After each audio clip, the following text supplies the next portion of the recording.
আর বিলম্ব না করে মাগো কি করলে বদনে কৃষ্ণ নাম গাইতে গাইতে ব্রহ্মলোকে বদনে গাইছে মোহনের চল বৃন্দাবনে কৃষ্ণ আনতে যায়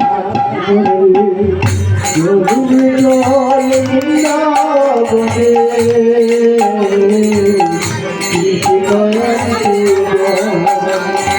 মোহন রে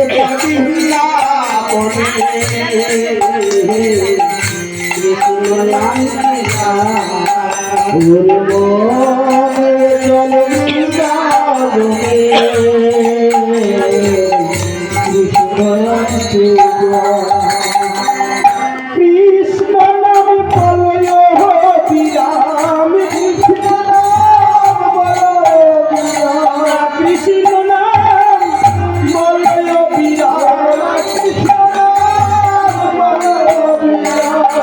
বিহিরাম দিও না মোহনের চল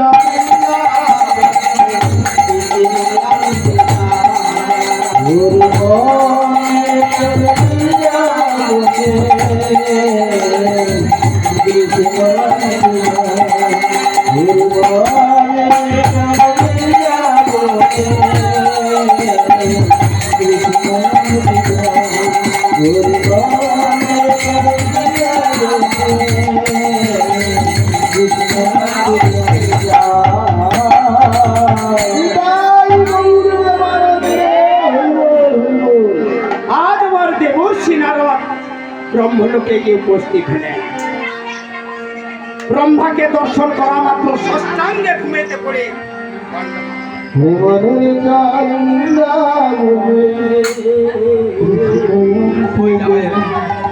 ব্রহ্মা নারদকে দেখে বলছে দেবর্ষি কি মনে করে তুমি আমার এই ব্রহ্মলোকে আগমন করেছো? একটি কথা জানবার জন্য আপনার চরণ পাশে এসেছি প্রভু। আমি যে এতদিন ধরে কৃষ্ণ নাম হরি নাম করি, এই হরি নামের কি ক্রিয়া, হরি নামের কি মহিমা আজও পর্যন্ত আমি জানতে পারলাম না প্রভু। ও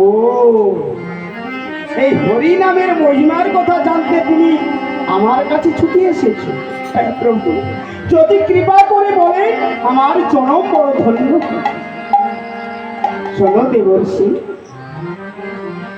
তুমি এসেছো বটে, আমি চতুর্বদনে কৃষ্ণ নাম হরি নাম করি, তবে আমি হরি নামের কি মহিমা তো আমি বলতে পারবো না। শোনো দেবর্ষি, যদি এই হরি নামের মহিমার কথা জানতে হয় তোমাকে কোথায় যেতে হবে জানো?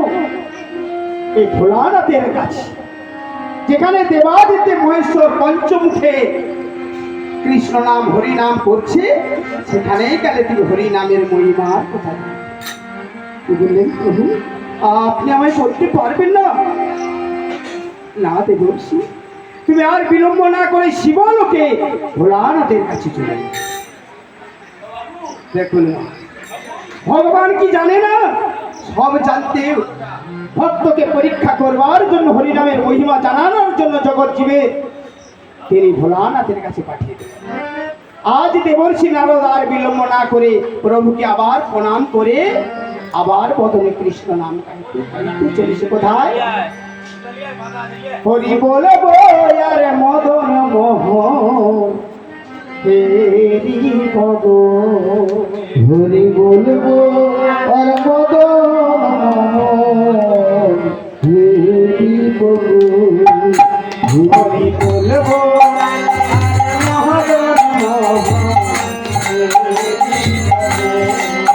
হরি বলবো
ভোলানাথকে দর্শন করা মাত্র দেবর্ষি নারদ কি করলেন? ষষ্ঠাঙ্গ ভূমিতে পড়ে দণ্ডবোধ করলেন। ভোলানাথ তাকিয়ে দেখছে, এ কি দেবর্ষি নারদ আমার কাছে এসেছে কেন? দেবর্ষি নারদের বদন পানে তাকিয়ে বলছে, দেবর্ষি কি মনে করে তুমি আমার এই শিবলোকে আগমন হয়েছে? একটি কথা জানবার জন্য আপনার চরণ পাশে এসেছি প্রভু। যদি কৃপা করে বলে তাহলে এ জনম আমার বড় ধন্য। বলো দেবর্ষি, কি তুমি আমার কাছে জানতে চাও? গো প্রভু, আমি যে এতদিন ধরে কৃষ্ণ নাম হরি নাম করি, এই হরি নামের কি মহিমা, হরি নামের কি ক্রিয়া, তা তো আমি আজও পর্যন্ত জানতে পারলাম না প্রভু। তুমি আমায় বলে দাও দয়াময়, এই হরি নামের কি মহিমা? ভোলানাথ দেবর্ষি নারদের মুখে বাণীটা শুনে বলছি, একে বলা যাবে না, একে একটা জায়গায় পাঠিয়ে দিতে হবে। তাই কি করলেন? ভোলানাথ বলছে, দেবর্ষি আমি পঞ্চমুখে রাম নাম কৃষ্ণ নাম শ্মশানবক্ষে সিংহা বাজিয়ে ডম্বুর বাজিয়ে করি বটে, তবে হরি নামের কি মহিমা আমি তোমায় দেখতে পাচ্ছি। শোনো শোনো দেবর্ষি, যদি এই হরি নামের মহিমার কথা জানতে চাও তাহলে যার নাম তুমি তার কাছে, বিষ্ণু লোকে নারায়ণের কাছে, সে তোমায় নামের মহিমার কথা বলে। কি বলবেন প্রভু? আমি তোমার কাছে জানতে পারলাম না, তাহলে আমি সেই যাবো নারায়ণের কাছে। বেশ, আর দেরি করবো না প্রভু, তবু চরণ প্রণাম করে আবার বিনা বাজাতে বাজাতে মধুর কৃষ্ণ নাম গাইছি আর বলছি, জয় নারায়ণ তুমি শ্রীনন্দের নন্দন, জাগো জাগো তুমি ও গো ভগবান,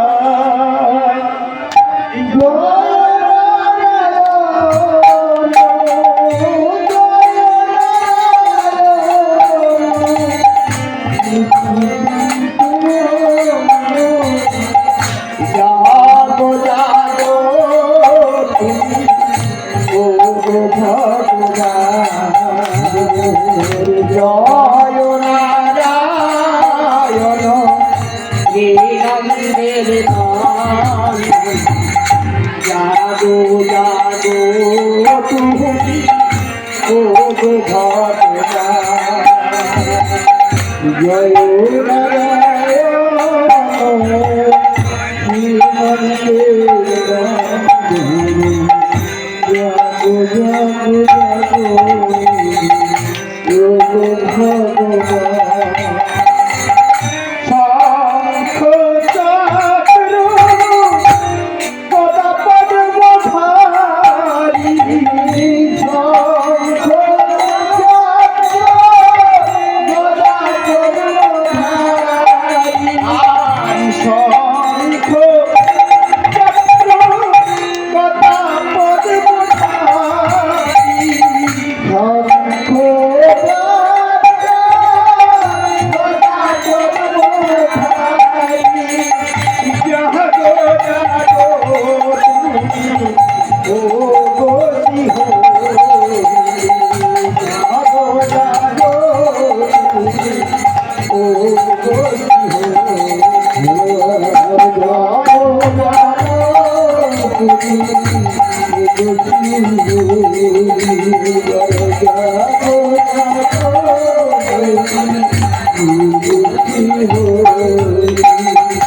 তব কৃপা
বিষ্ণু লোকে আমার দেবর্ষি নারদ গমন করে আর নারায়ণকে দর্শন করা মাত্র ষষ্ঠাঙ্গে ভূমিতে পড়ে দেবর্ষি নারদকে দেখে নারায়ণ বলছে, কি মনে করে আমার কাছে এসেছে? আচ্ছা দেবর্ষি, তুমি কি মনে করে আমার কাছে এসেছো বলো দেবর্ষি। একটি কথা জানবার জন্য আপনার চরণ পাশে এসেছি প্রভু। যদি কৃপা করে বলেন তাহলে আমার এই জনম বড় ধন্য। আমি যে এতদিন ধরে কৃষ্ণ নাম হরি নাম করি, এই হরি নামের কি ক্রিয়া, হরি নামের কি মহিমা, তা তো আমি আজও পর্যন্ত বুঝতে পারলাম না। তুমি আমায় বলো প্রভু, এই হরি নামের কি ক্রিয়া, হরি নামের কি মহিমা। দেবর্ষি নারদের কথা শুনি আমার নারায়ণ বলে উঠলেন, শোনো, তুমি এসেছো আমার কাছে বটে হরি নামের মহিমার কথা জানতে, তবে আমি তোমায় বলতে পারবো কেন। এই হরি নামের মহিমার কথা জানতে হলে এই স্বর্গপুরী পরিত্যাগ করে মত্তধামে আমার ভক্তের বাড়িতে তোমায় যেতে হবে, যেখানে আমার ভক্ত নিজ গৃহ ছেড়ে গাছতলায় বসে নিরজনে নয়ন চলে বসে কৃষ্ণ দয়াময় হর কৃষ্ণ বলে কাঁদছে। তুমি সেটাই গেলে এই হরি নামের মহিমার কথা জানতে পারবে। কি বলবেন প্রভু? আমি এই স্বর্গপুরী পরিত্যাগ করে এই মত্তধামে যেখানে রোগ শোক জরা ব্যাধি আছে সেখানে আমি যাবো না প্রভু না।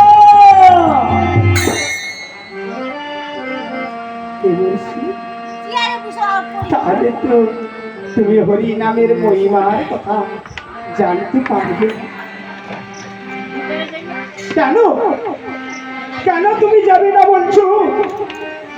ওগো প্রভু, এই সোনার স্বর্গপুরী ছেড়ে মত্তধামে গেলে নরক যন্ত্রণায় যেখানে মানুষ কষ্ট পাচ্ছে সেখানে আমি কেমন করে যাবো? আমি যে সহ্য করতে পারি। শোনো দেবর্ষি, তুমি যদি একা যেতে তোমার সংকোচ হয় তাহলে আমরা 3 জন আর তোমাকে নিয়ে 4 জন যাব স্বর্গপুরী পরিত্যাগ করে মত্তধামে ভক্তের বাড়ি। তাহলে তুমি যাবে তো? প্রভুর কথা শুনে আমার দেবর্ষি নারদ মাথাটা চলে গেছে। হ্যাঁ প্রভু, যাবো। আপনারা যদি যান তাহলে আমিও বেশ। দেখুন মা, এইবার কি করলেন? ব্রহ্মা বিষ্ণু মহেশ্বর 3 জন বৃদ্ধ বৈষ্ণবের রূপ ধারণ করলেন আর দেবর্ষি নারদ বৃদ্ধ বৈষ্ণবের রূপ ধারণ করলেন। স্বর্গপুরী পরিত্যাগ করে নামের মহিমার কথা জানবে বলে কোথায় চলেছে? অবন্তী নগর, যেখানে সন্দীপর মুনি নিত্য নিত্য কৃষ্ণ সেবা করে গোবিন্দকে সেবা দেয় আর নয়ন জলে বুক ভাসিয়ে কাঁদে বলছে, মঙ্গলময় শ্রী মধুসূদন, মঙ্গল কর প্রভু দয়াময়, মঙ্গলময়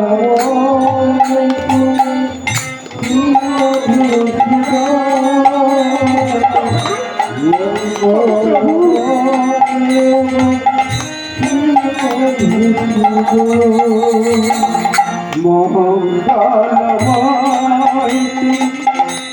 শ্রী মধুসূদন,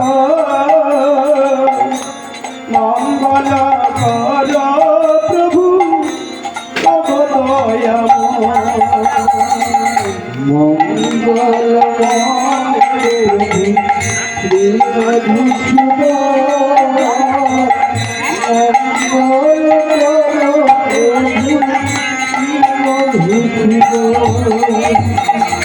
নয়নের জলে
নয়নের জলে ডাকি গো তোমারি, নয়নের জলে ডাকি গো তোমারি,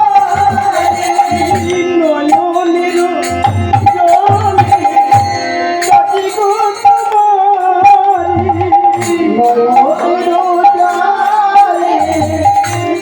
গো তোমারি,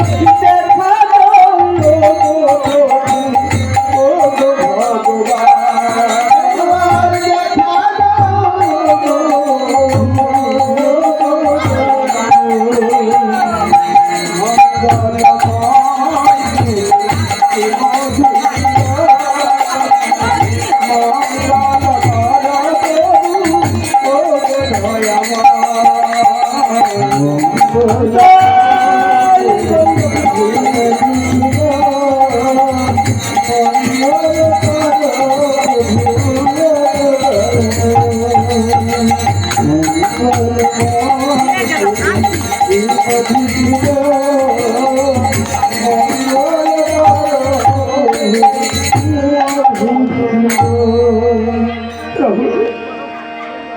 আমি কিছু চাই না প্রভু, তোমার কাছে আমার বিনীত অনুরোধ প্রভু, আমি যেন জন্মে জন্মে বৈষ্ণব সেবা অতিথি সেবা দিতে পারি।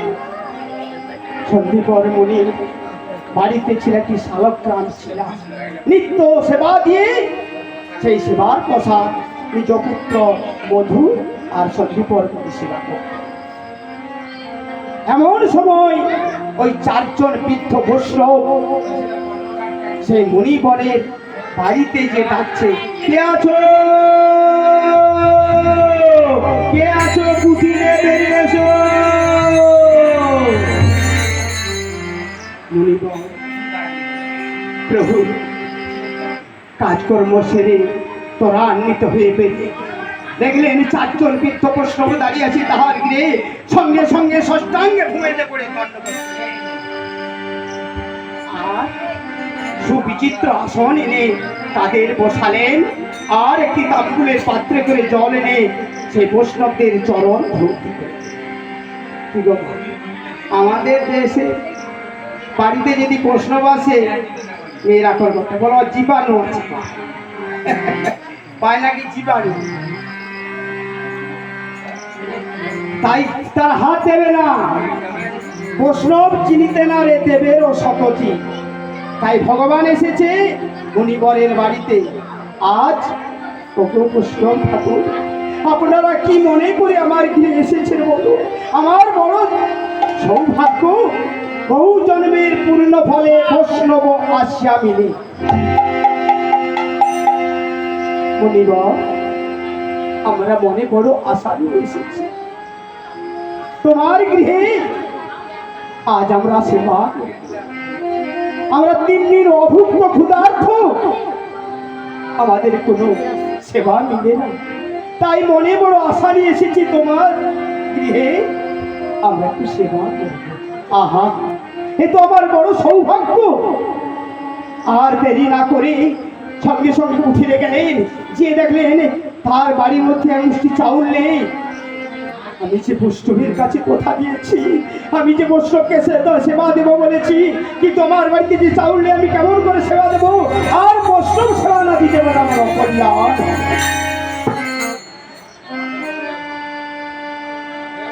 মনিবর নারায়ণের কাছে যে কাঁদছে, প্রভু তুমি আমায় কি পরীক্ষায় ফেললে প্রভু? আমার বাড়িতে 4 জন বৈষ্ণব এসেছে, তারা অভুক্ত ক্ষুধার্ত, কিন্তু আমার এগুষ্টি চাউল নেই যে আমি রন্ধন করে তাদের সেবা দেব। কিন্তু আমি যে তাদেরকে কথা দিয়েছি আর বসিয়ে রেখেছি, আর বৈষ্ণব সেবা না দিতে পারলে আমার অকল্যাণ হবে। চরণ তলে বসে বসে মুনিবর কাঁদছে, এই কি তোমার লীলা গো প্রভু?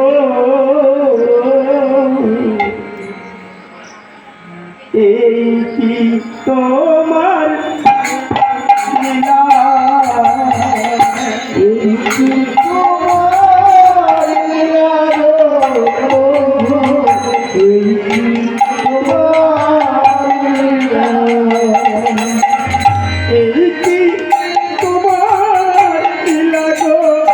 এই কি তোমার লীলা প্রভু, এই কি তোমার লীলা প্রভু, এই কি তোমার লীলা। নয়ন জলে ডাকলে পরে,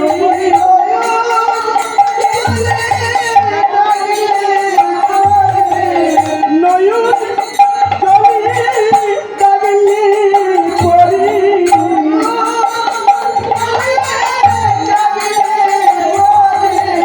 কাদা দুতলা, এই কি তোমার খেলা গো প্রভু, এই কি তোমার লীলা প্রভু, এই কি তোমার খেলা গো প্রভু, তোমার লীলা। যে তোমারে ডাকে প্রভু, নয়নের জলে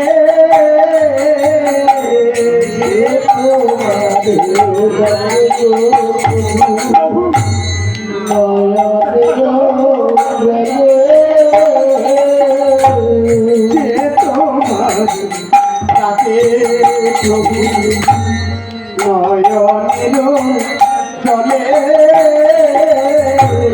যে তোমারে ডাকে প্রভু, নয়নের জলে যে তোমারে ডাকে প্রভু, নয়নের জলে। আর তুমি তাই এ ভব সংসারে, তুমি তারে প্রভু,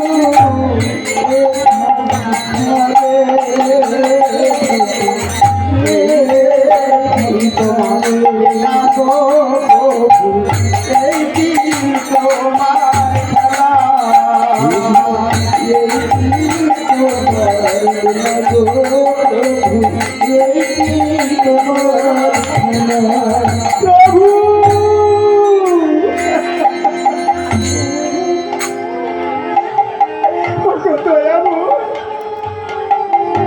বলে দাও দয়া ভয়, আমি এখন কি শক্তিপর মুনি নয়ন চলে বুকবাসী, সেই নারায়ণের চরণ তলে মাথা টুকরে টুকরে কাঁদছে। এমন সময় মুনিবরকে মনে একটা তেজের প্রস্ফুটিত করে জাগ্রত করবে। না না, আমি একবার ওই মধুকে দেখি, মধুকে দেখি মধু পাড়া ছেলেদের সঙ্গে খেলা করতে গেছে। মধু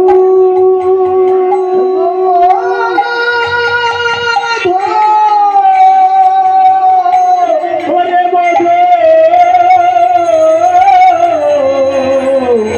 তুই বাড়ি চলে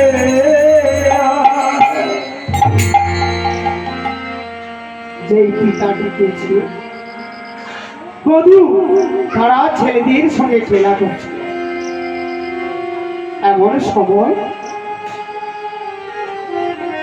পিতার কণ্ঠস্বর বরণে যেই না পৌঁছেছে,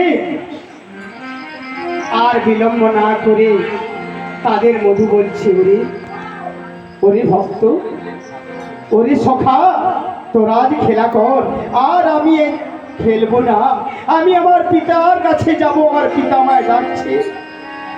এই বলে চলে এসে দেখছি মণিবর নয়ন জলে বুক ভাসিয়ে কাঁদছে, দাঁড়িয়ে দাঁড়িয়ে মধু বলছে, পিতা তুমি কাঁদছো কেন পিতা? সকালে তো আমাদের গোবিন্দকে সেবা দেওয়া হয়ে গেছে, আর আমরা প্রসাদ পেয়েছি, তাহলে তুমি কাঁদছো কেন বলো পিতা? ওরে মধু, তুই খেলায় চলে গিয়েছিস। এমন সময় চারজন বৃদ্ধ বৈষ্ণব এসে আমার বাড়িতে বলছে, আমরা অভুক্ত ক্ষুধার্ত, তাই তারা সেবার জন্য বসে রয়েছে, কিন্তু আমার বাড়িতে এক মুঠো চাল নেই যে আমি রন্ধন করেছি। ও এই কথা, বেশ, তুমি পিছু দরজা দিয়ে আমাকে দাও একটা ভিক্ষার ঝুলি, আমি নগরে নগরে মাধুগিরি করে তোমাকে বৈষ্ণব সেবা থেকে বঞ্চিত করব না, আমি বৈষ্ণব সেবা দেব। মধু, তুই কি পারবি? তুই যে এখন ছোট্ট বালক, তবু পিতা তোমার অবর্তমান কালে আমাকেই তো ওই কাজটা করতে হবে। তাহলে আগে থেকে অভ্যাস করে রাখা ভালো। আর কেন না পিতা, তুমি আমার সঙ্গে ভিক্ষার ঝুলি দিয়ে দাও, আর আমি নগরে নগরে ভিক্ষা মেঘে এনে বৈষ্ণব সেবা। পিছু দরজা দিয়ে মধুর পিতা মুনিবর কি করলেন, একটা ভিক্ষার ঝুলি তার স্কন্ধ। আজ মধু নগরে গিয়ে মাগছে, তোমরা ভিক্ষা দাও গো, না করে বাসি বৈষ্ণব সেবা।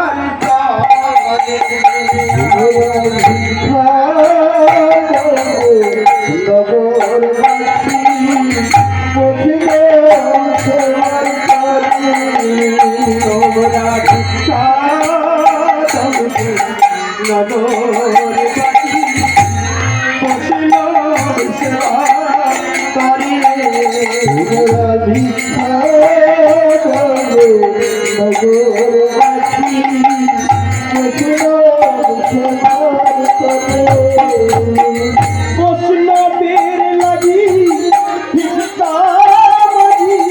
তোমাদের দাঁড়ে আমি বৈষ্ণবের লাগি ভিক্ষা করি তোমাদের দাঁড়ে দাঁড়ে। আমি বৈষ্ণবের লাগি ভিক্ষা করি তোমাদের দাঁড়ে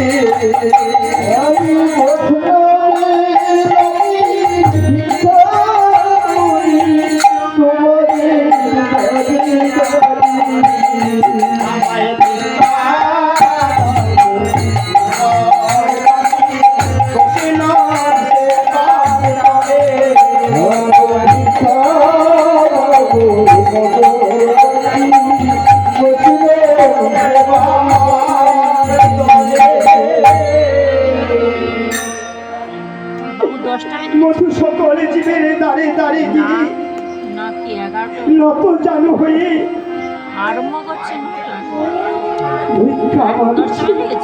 কিন্তু 10 মিনিট বাকি আছে। নগরবাসী বেরিয়ে বলে, এই মধু তোরা কি ভেবেছিস বলতো?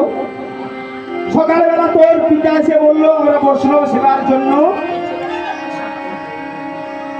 মাধুগিরি করতে এসেছি, আমরা চাল ডাল ইত্যাদি পয়সা করে দিলাম।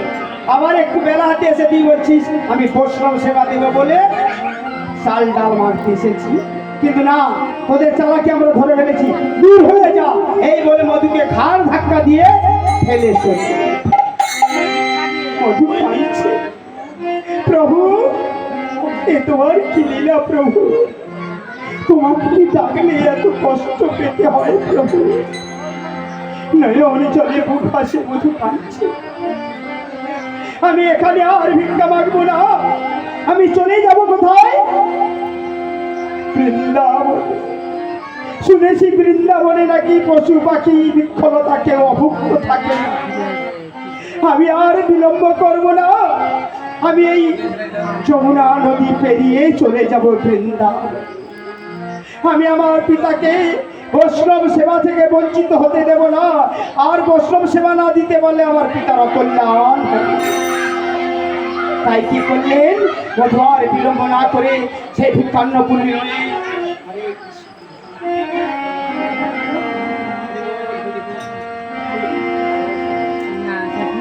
সেই ভিক্ষান্নপূর্ণি নয়ে আজ মধু চলেছে কোথায়? নদী বেরিয়ে বলছি, অঙ্গলময় তুমি শ্রী মধুসূদন, মহঙ্গল কর প্রভু ও গো দয়াময় তুমি শ্রী মধুসূদন, মঙ্গলময়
প্রভু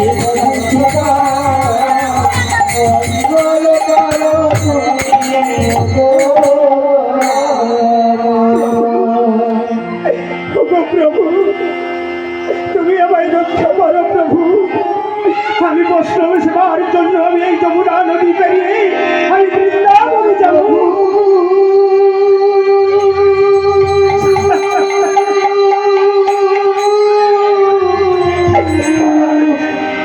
প্রভু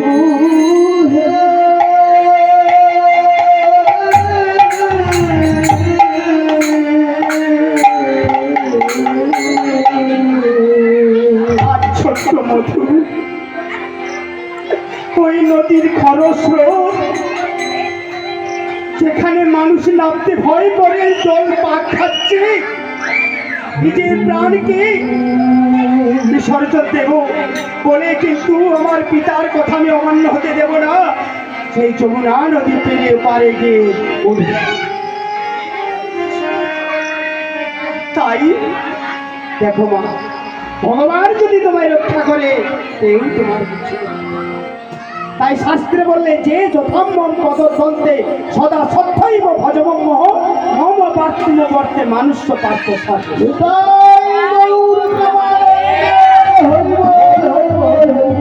ভগবান বলছে যে আমাকে যেমন ভাবে ভজন সাধন করে আমি তেমন করে তার মনোবাসনা পূর্ণ করি।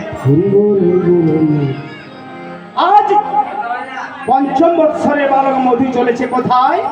পিতাকে বৈষ্ণব সেবা থেকে বঞ্চিত হতে দেবে না বলে যমুনা নদী পেরে বৃন্দাবন।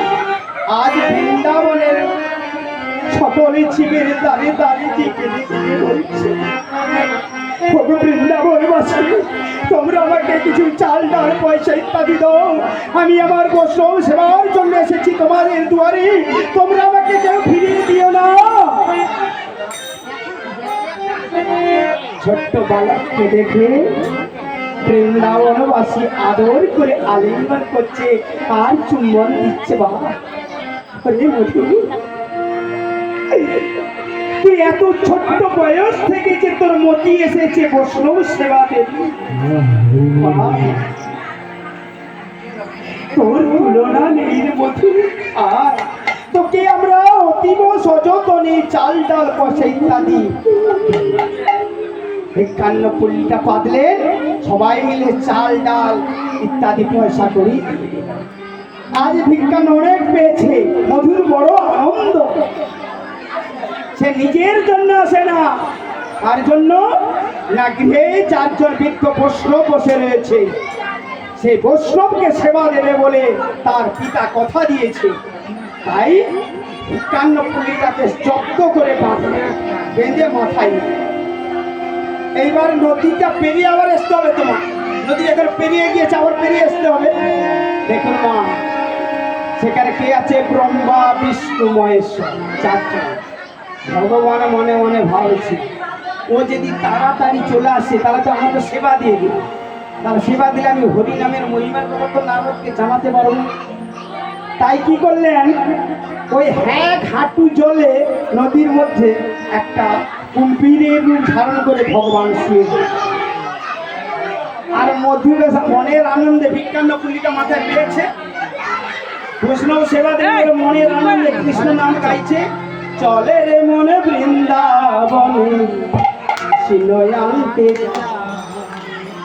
চলে রে মনে বৃন্দাবনে কৃষ্ণয়ান্তে, চলে রে মনে বৃন্দাবনে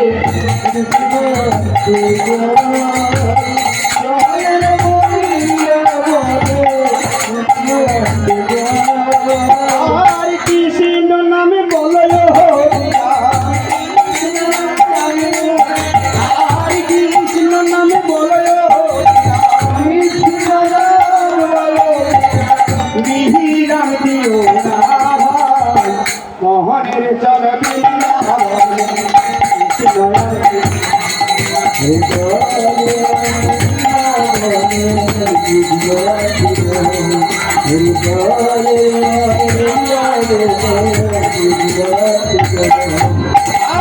নামের গুণে কৃষ্ণ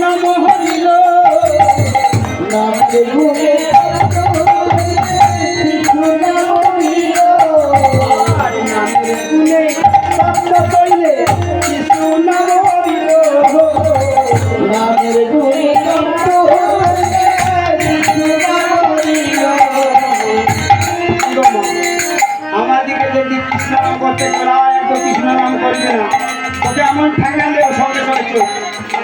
কিন্তু না মা, যতদিন এ দেহে প্রাণ আছে, চলে যায় যাক প্রাণ, তবু না ছাড়িব বদনে কৃষ্ণ নাম। আরে এ দেহ তো তোমার নয়, যিনি দিচ্ছে তিনি। তাহলে তোমার বলতে ভয় কি আছে? বলো জোরে মা।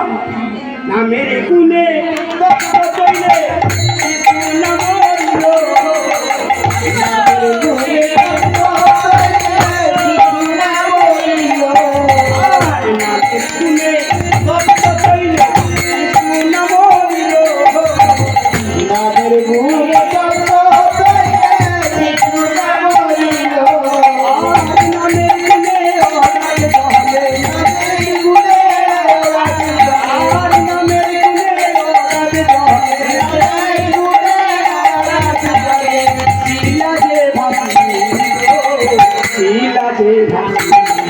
ভাই নামের গুণে রাত চলে, নামের গুণে রাত চলে, শিলাতে ভাসিল, শিলাতে ভাসিল, মোহনের চরণে পাবনে, শিলায়ান চরণে পাবনে,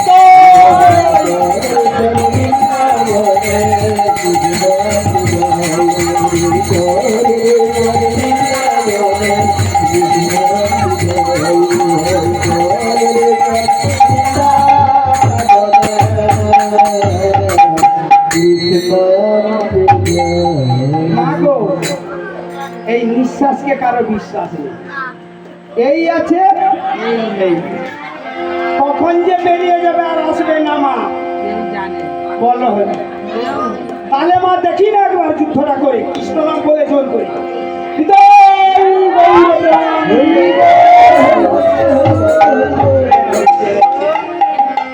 তাহলে ভগবান সকল কাজ হাতে একটি এলিমিটার বসিয়ে দিয়েছি, পাকস্থলীটাকে 22,684 বার আপ এন্ড ডাউন।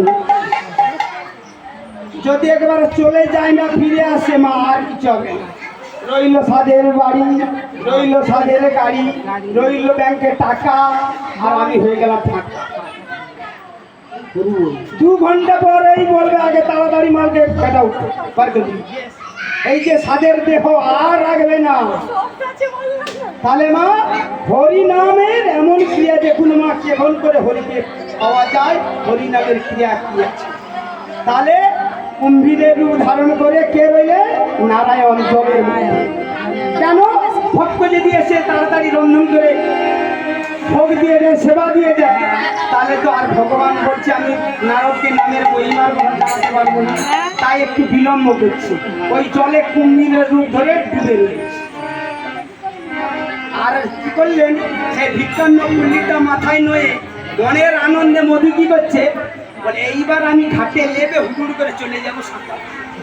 যেই কুম্ভীরের গায়ে পাটা দিয়ে কুম্ভীরের হুরুস করে উঠছে, যাই উঠছে একবার ছিটকে পড়ে ভিক্ষান্ন পুল্লি দূরে চলে গেল। আর খরচ হতে ধরতে পারলো না মধু, চিন্তা করে বলে আনন্দি যমুনা, ওরে রাক্ষসী যমুনা, তুই আমার ভিক্ষান্ন পুলি নিয়ে নিলি, আমি বসে খেলা দেবো, আমি আমি বিসর্জন দেবো।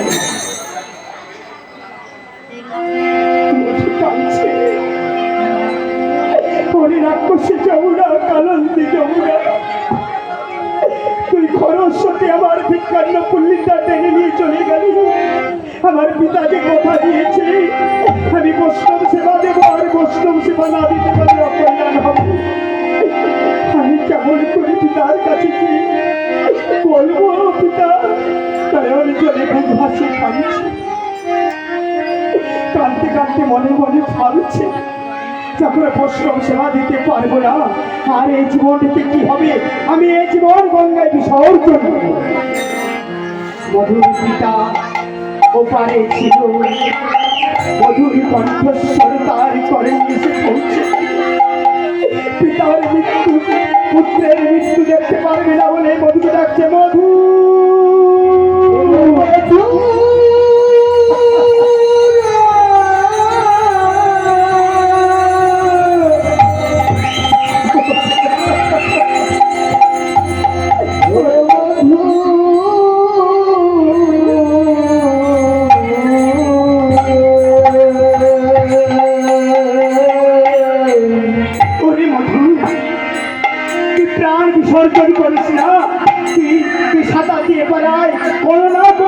সময় হয়ে যাবে, তুই আর বিলম্ব করিস না, তাড়াতাড়ি পেরিয়া। না পিতা, আমি এই প্রাণ আর রাখতে চাই না, আমি যে তোমাকে কথা দিয়েছি। আমি যখন তোমার কথা রাখতে পারবো না, তবে আমার বেঁচে থেকে আর কোনো লাগে না। আমি তোর পিতা হয়ে তোকে বলছি, তুই ফিরে আয়, আর আর তুই মৃত্যুবরণ করিস না, কোনো না কোনো একটা উপায় হয়ে। এই বলে মধু পিতার কথা রাখতে সাঁতার কেটে এপারে এসে বলছে, ওগো পিতা, তোমার চরণে জড়িয়ে ধরে বলছে, আমি শত চেষ্টা করেও রাখতে পারলাম না ওই রাক্ষসী কারণ যমুনা আমার ভিক্ষান্ন পুলিটা খরচ সতী পেয়ে করে মধু, ভগবান আমাদের জন্য কোনো না কোনো একটা উপায় বের করবে। তুই অত ভেঙে পড়িস না। হ্যাঁ, আমি তো তোকে বলছি। এই বলতে বলতে মধু কি করছে মা, মনে মনে একটা চিন্তা করছি, হ্যাঁ কেমন করে আমি বৈষ্ণব সেবা দেব, এই বলে ভাবছি আর একটা উপায় বের করব। পিতা, আমার মাথায় একটা বুদ্ধি এসেছে। বুদ্ধি? হ্যাঁ পিতা, ওই বনে আমার একটি বন্ধু আছে, সে বন্ধুটির নাম হলো কানাই। সেই কানাইয়ের কাছে আমি একবার যাব, তুমি বাড়ি চলে যাও পিতা, তারপর আমি দেখছি কেমন করে বৈষ্ণব সেবা দিতে পারি। এই বলে মধু কি করলেন, কানাইয়ের বাড়িতে চলেছে। এখন কানাইয়ের মা কি করছে, মা যশোমতী আদরের নীলমণি কানাইকে কোলে বসিয়ে দাস দাসীরা দধির ভাণ্ড ধরে রাখছে ক্ষীর স্মরণী, আর আমার মা যশোদা সেই ক্ষীর স্মরণী নয়ে কানাইয়ের বদলে তুলে দিচ্ছে, আর অদূর থেকে মধু মঙ্গল দেখছে।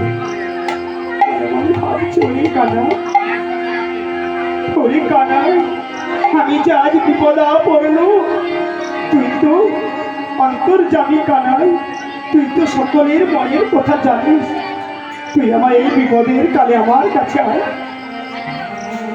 দেখুন মা, কানাই ভক্তের মানে রাখতে কি করলে, ওই মায়ের কোলে ক্ষীর স্মরণী খেতে খেতে ছলনা করে ঘুমিয়ে গেল। এইবার মা কি করবে, কোলে আর লাগবে না, আদর করে সুন্দর করে বিছানা পেড়ে আজ আমার কানাইকে ঘুম পাড়াচ্ছে, আর বলছি, ওরে আমার গোপাল রে, ওরে সোনার মানিক রে, কাঁদিস না রে ওরে গোপাল, ঘুমায়ে জানা।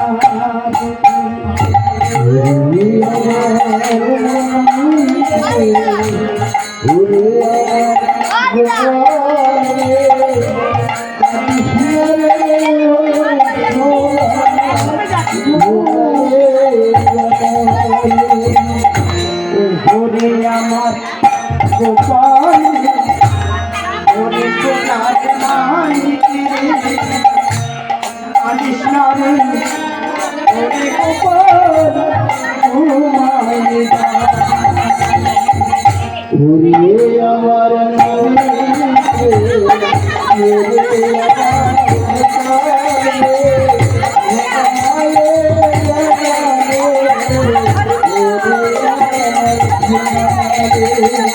কাঁদিস নারী ওরে গোপাল, হাতে দে মাথা, তোর মাথাতে পড়াই দিব গোপাল ময়ূরের পাখা। কাঁদিস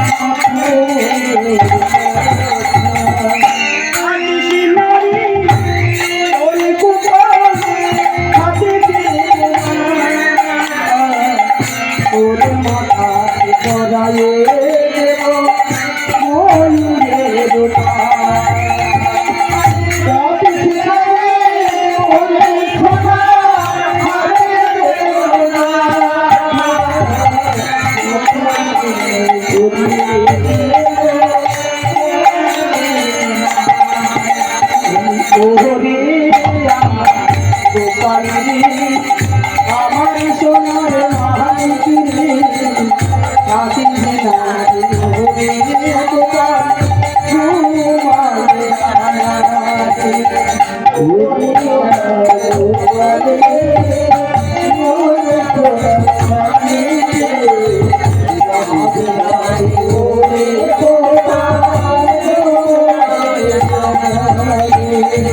কাঁদিস নারী ওরে গোপাল, হাতে দিয়ে গোবালা, তোরে বলা পড়ায়ে দেব বন ফুলের কাঁদিস নারী ওরে গোপাল, হাতে দিয়ে গোবালা, বন ফুলের কাঁদিস নারী ওরে গোপাল, হাতে দে গোবালা, তোরে গলা পরায়ে বন ফুলের মালা। কাঁদিস নারী ওরে গোপাল, হাতে দে গোবালা, তোরে গলা পরায়ে বন ফুলের মালা। তোরে গোপাল রে, আমার সোনার মানিক রে, কাঁদিবে না তোরে গোপাল, ঘুমায় না রে।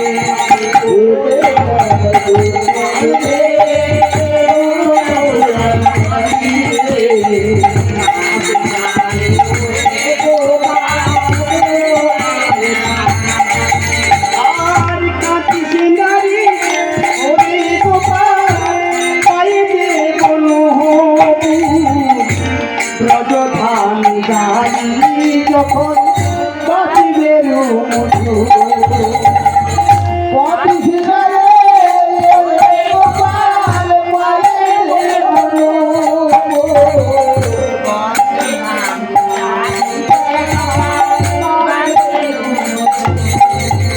আর কাঁদিস নারী ওরে গোপাল, পাইবে বনহবু, ব্রজধাম গাড়ি যখন বাঁচিবে মধু। কাঁদিস নারী ওরে গোপাল, পাইবে বনহবু, ব্রজধাম গাড়ি যখন বাঁচিবে মধু। ওরে আমার গোপাল রে, আমার সোনার মানিক রে, কাঁদিবে না রে গোপাল, ঘুমায় না রে।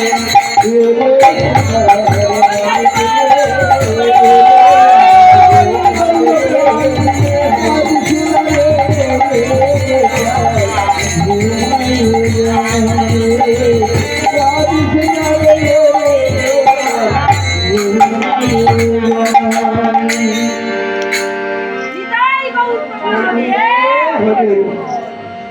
দেখুন মা, কানাই কি করলেন, মায়ের কোলে ঘুম। কেন সেখানে মধু তো ইঙ্গিত করছে যে আমি বিপদাপন্ন, তাই ক্ষীর শরীর ননি খেতে খেতে মিচ্ছামিছি তন্দ্রা। মা আদর করে যত্রদের শুয়ে দিয়ে দাস দাসীদের বলছে, যা তোরা দধির ভাণ্ড, ক্ষীর শরণনির ভাণ্ডগুলো গুছিয়ে রাখবি, ছেলেটা উঠলে আবার কে খাইয়ে দেবে। তাই কি করলেন, মা আদর করে শুয়ে দিয়ে চলে গেছে, আর কানাই ঘুমায়। মা যে একটু গিয়েছে, কানাই চপ করে উঠে এক চম্পরে ছুড়ে আমার মধুর কাছে। এই মধু, তুই ইঙ্গিত করে আমায় কেন ডাকছিস? ওরে কানা, ওরে কানা, আমি তোকে কি বলবো, তুই তো আমার মনের কথা জানিস কানা। আমি কেন তোর কাছে এসেছি? আমার বাড়িতে 4 জন বৃদ্ধ বৈষ্ণব এসেছে, তারা অভুক্ত ক্ষুধার্ত। তাদের সেবার জন্য আমি বৃন্দাবনে সকলে জীবের দ্বারে দ্বারে করো জোরে নত হয়ে ভিক্ষা করেছি। মাধবগিরি করেছিল, কিন্তু ওই রাক্ষসী কালন্দী যমুনা আমার সমস্ত ভিক্ষান্ন পুল্লি স্রোতে ফেলে দিয়েছে। ও এই কথা, তাহলে আমি তোকে কিছু চাল ডাল ইত্যাদি দিচ্ছি, তুই নিয়ে চলে যা ওদের সঙ্গে। না না, এ হবে না, আমি কষ্ট করে আমি নিজে উপার্জন করব। ও কষ্ট করে উপার্জন করবি? হ্যাঁ, তাহলে কি নেবি বল? ওই তোর এই বাঁশিখানা আমার দেখায়। আরে তুই বাঁশি নিয়ে কি করবি? বাঁশিকে তুই বাজাবি? আরে আমি না বাজাই, আমার একটা দরকার, তুই আমাকে দে না। আরে তুই বাঁশিটা নিয়ে কি করবি আগে আমায় বল। তাহলে তুই কি জানিস না কানাই, সেদিন তুই কেন বাঁশিকে অসি করেছিলি? আরে কৃষ্ণ থেকে কালী হয়েছিলি। ও সে কথা তোর মনে আছে, আমি বাঁশিকে অসি করেছি, তুই দেখেছিস? কানাই আমি কি দেখি নাই? তাহলে বলছি শোন, সেদিন যমুনার ঘিরে জটিলার ঘরে তুই কেন কালি হলি?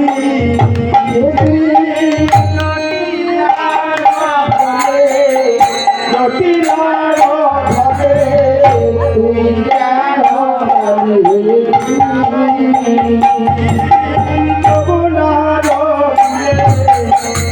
জটিলার ঘরে তুই কেন কালি হলি?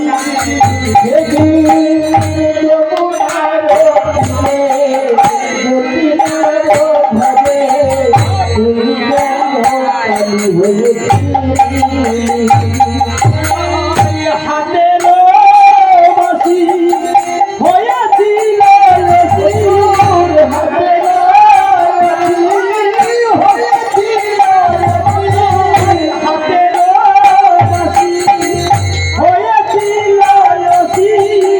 হাতের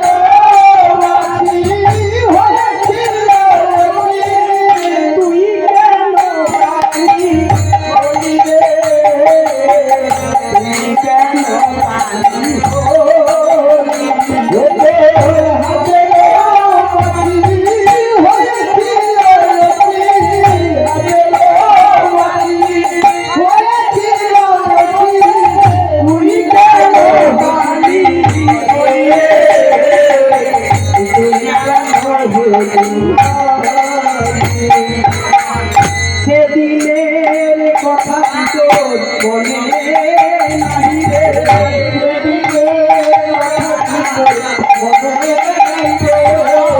সেদিনের কথা তোর মনে নাই রে,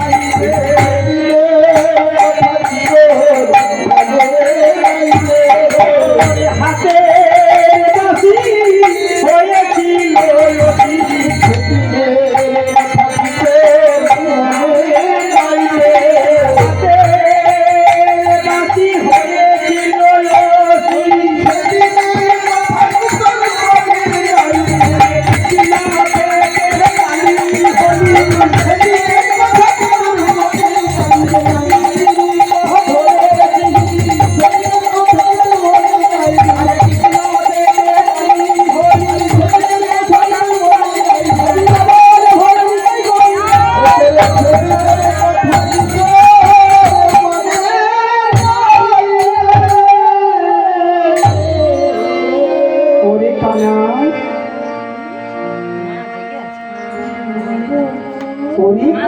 ওরে বধূ,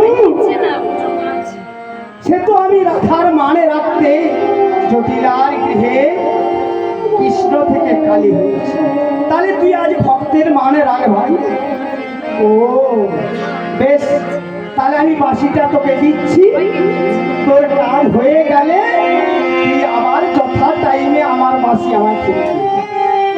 হ্যাঁ, আমি সবাই এই ভক্ত মণ্ডলীর কাছে কথা দিয়ে যাচ্ছি, আমার কাজ হয়ে গেলে তোর বাঁশি আবার তোকেই ফিরিয়ে দেবে।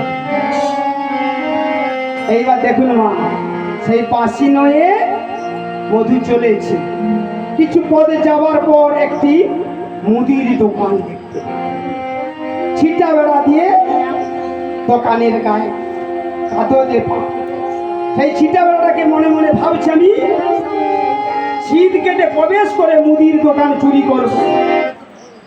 আজ আমার জন্য নয়, আমি বৈষ্ণবের জন্য চুরি করব। তাই কি করলে মধু নিজে প্রবেশ করবার মতো সেই বাসিকে বসি করে একটি সুরঙ্গ বানায়। দেখুন আবার কেমন করে ঢুকেছে। এধারে ভগবান মনে মনে ভাবছে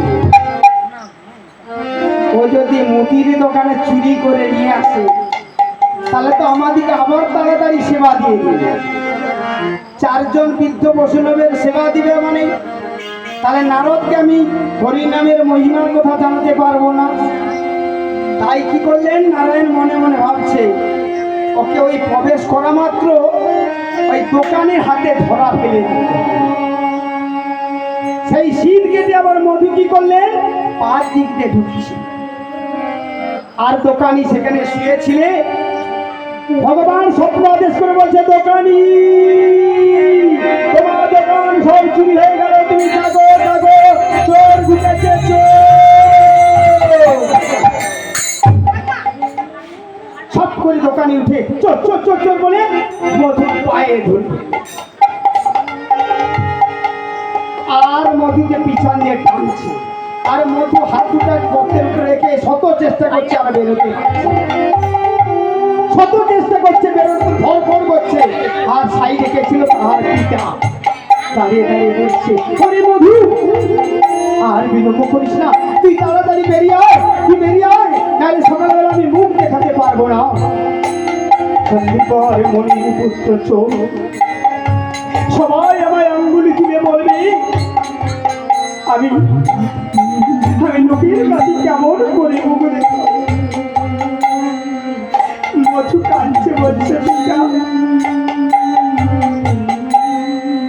একবার যে ধরা পড়ে যায় আর সে বেরোতে পারে না।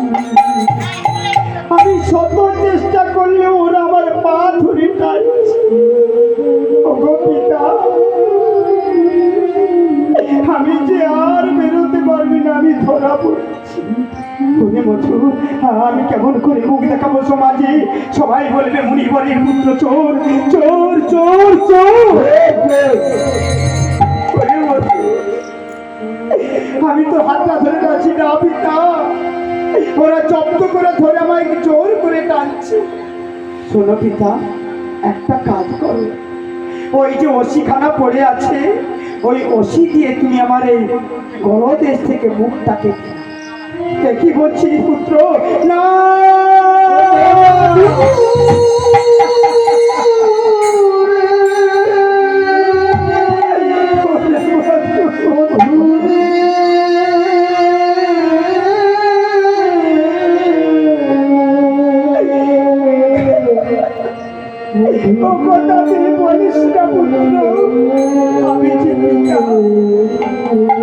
আমি কেমন করে নিজ পুত্রের মুখটা কেটে মাথা। পিতা আর কোনো উপায় নেই, তুমি চোর অপরাধ থেকে যদি মুক্তি পেতে চাও তাহলে আর বিলম্ব না করে আমি বলছি তুমি আমার গলদেশ থেকে মুখটা কেটে। পিতা আর দেরি করো না, আমি যা রাখতে পারছি না আমাকে ওরা জোর করে টানছে। কাঁদতে কাঁদতে বলিব তুই আমায় ক্ষমা করিস পুত্র, তুই আমায় ক্ষমা করিস। আমি হতভাগা পিতা, নয়ন জলে বুক ভাসিয়ে কাঁদছে। কে দিয়েছে প্রভু ঠাকুর তোমার ভক্ত সখা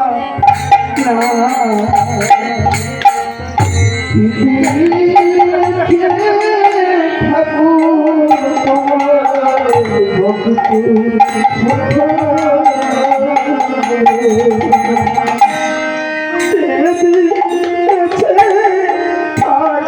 তোমার ভক্ত সখা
তোমার